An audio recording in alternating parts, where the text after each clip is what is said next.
Yep, salut les potos. Alors aujourd'hui je vais essayer une petite vidéo pour vous. Vous me direz ce que vous en penserez. Donc aujourd'hui moi je jardine pas mal, enfin cette année j'ai décidé de jardiner avec la lune. Et donc aujourd'hui et donc pendant 3 jours c'est un super moment pour mettre ses patates en terre. Voilà, donc aujourd'hui en fait l'intérêt de la vidéo c'est pas de vous montrer comment on fait des patates habituellement dans le jardin, c'est justement essayer de vous montrer une technique toute bête, limite que vous allez pouvoir refaire chez vous. Voilà. Donc là, je vais vous parler d'abord de mes patates. Donc là, j'ai pris une variété, donc c'est de la binge. C'est de la patate assez conventionnelle qui se garde assez longtemps, qui a un bon rendement. Enfin voilà.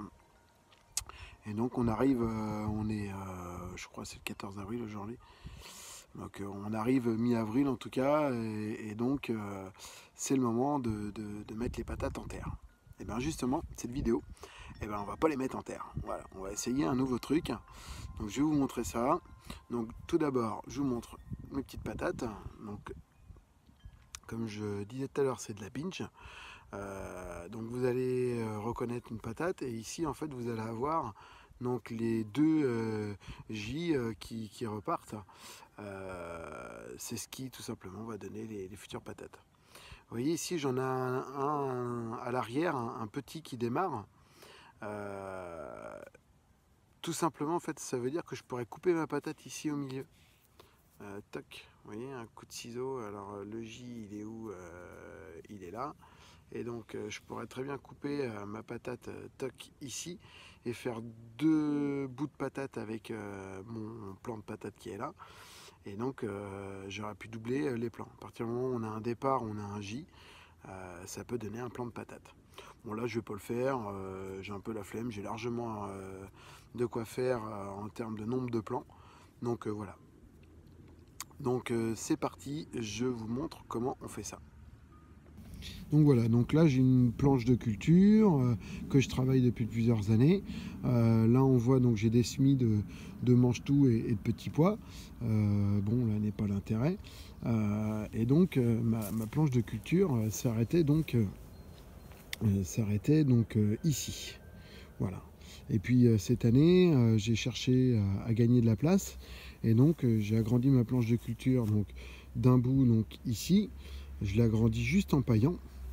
Et donc je l'ai agrandi aussi donc ici, là aussi juste en paillant. Alors c'est pas du paillage, c'est du foin. Voilà, c'est du foin de l'année dernière que j'avais acheté. Et donc mes pommes de terre, on va les faire donc cette année, on va en faire ici. Alors vous allez voir, ça va vous éviter en fait de bosser. C'est vraiment la méthode des feignants qui marche pas mal. Donc en fait, je prends ma pomme de terre, voilà, je la mets au sol, et c'est à peu près fini. Voilà. Donc en fait le deal c'est d'en mettre une à peu près tous les 30 cm. Voilà, donc là je vais pas vouloir trop dépasser non plus ce que j'ai prévu. J'ai peut-être un petit peu poussé ça en plein. Donc là ouais, si ça c'est bien, ça c'est bien, et ça c'est bien. Donc une pomme de terre en gros tous les 30 cm, ça serait super.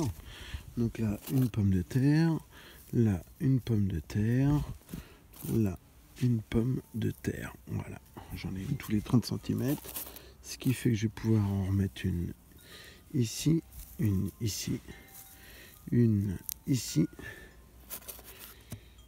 une ici, ici et ici. Donc voilà, donc là on est bien d'accord. J'ai mis une pomme de terre, donc une là, là, là, là, ainsi de suite. Donc pomme de terre tous les 30 cm. Donc maintenant que j'ai disposé mes pommes de terre, on va commencer à agrémenter tout ça. Donc pour mettre en forme tout ça, eh bien, je vais tout simplement utiliser du terreau. Alors là on est en plein confinement, donc c'est du terreau que j'ai trouvé en grande surface. Voilà, bon, il y avait ça, j'en avais plus. Voilà, c'est du terreau que j'ai trouvé. J'aurais pas du tout acheté ça en temps normal, mais bon, c'est ainsi.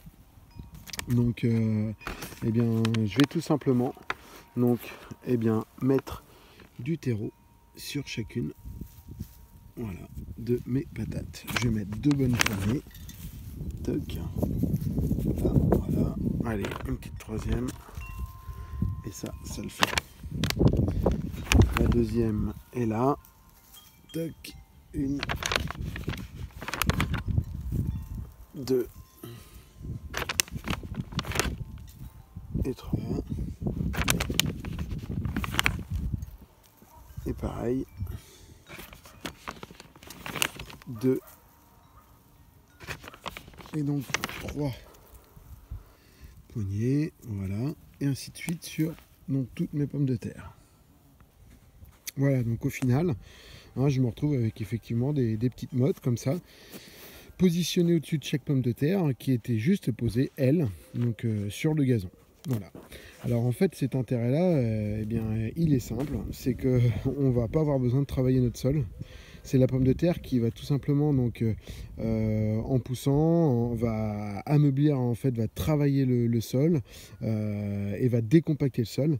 Et donc, on va se retrouver avec un sol l'année prochaine qui sera déjà beaucoup plus meuble et qui aura été un petit peu travaillé par la patate elle-même. Voilà. Donc, on va pas s'arrêter là. Une fois que vous avez fini donc, de placer les pommes de terre au sol et que vous avez mis donc du terreau par-dessus, là j'ai mis 3 poignées, eh bien l'idée va être de mettre donc du gazon. C'est tout simplement mon gazon, plus il est frais, mieux c'est. Hein, on va apporter donc un gain d'azote directement sur la patate. Et donc vous allez pouvoir mettre donc votre tonte de pelouse directement. Donc, alors vous en mettez partout. L'idée c'est pas d'en mettre que sur les petites les petits tas de terreau, hein, c'est vraiment l'idée d'en mettre partout pour plus que l'herbe pousse, servir de paillage et d'apport bien sûr en azote. Donc vous paillez tout comme ça par dessus. On va attendre tout simplement que les pommes de terre commencent à germer, et lorsqu'on va commencer à voir les petites têtes qui sortent donc de la pelouse qui a été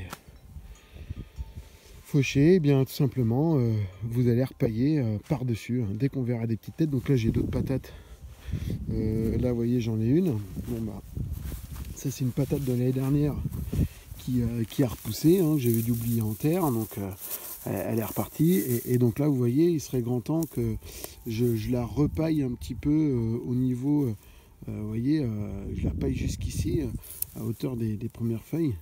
En gros, il y aura 10 cm de paillage à remettre, hein, pour venir la buter, quoi, tout simplement. Voilà. Donc là, c'est un petit peu tard, mais celle-ci, je vais plus les surveiller.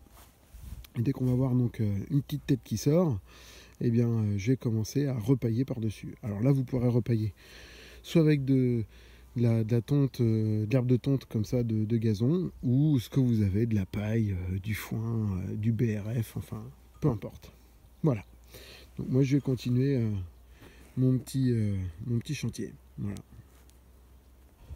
Voilà, donc j'ai fini de pailler mes petites mottes de terre. Donc on va retrouver ici donc la partie où je viens de mettre mon gazon. Alors mon gazon, effectivement, il n'était pas coupé d'aujourd'hui, hein. Je crois qu'il avait, j'ai tendu il y a 3 ou 4 jours. Bon, il avait commencé un petit peu à sécher, c'est pas grave, c'est pas un problème. On peut mettre par-dessus, mais voilà, donc ici c'est fait, et donc à côté je vais enlever cette partie de gazon que j'avais mis par-dessus, et je vais faire la même opération qu'ici. Et donc pareil, vous voyez là au bout de cette planche là, et bien là je vais faire la même chose, je vais agrandir ici, parce que j'aurai toujours un passage sur le côté, et donc je vais agrandir là, et je vais mettre mes pommes de terre au sol, mes plots de terre ou de terreau comme je vous ai montré, et puis voilà, et puis par dessus tonte de gazon, et puis après dès que ça germe, ça sort, je veux dire foin, paille, ce que vous voulez. Voilà. Et ben voilà, c'était une petite première. J'espère que ça vous a plu. Allez, bye bye.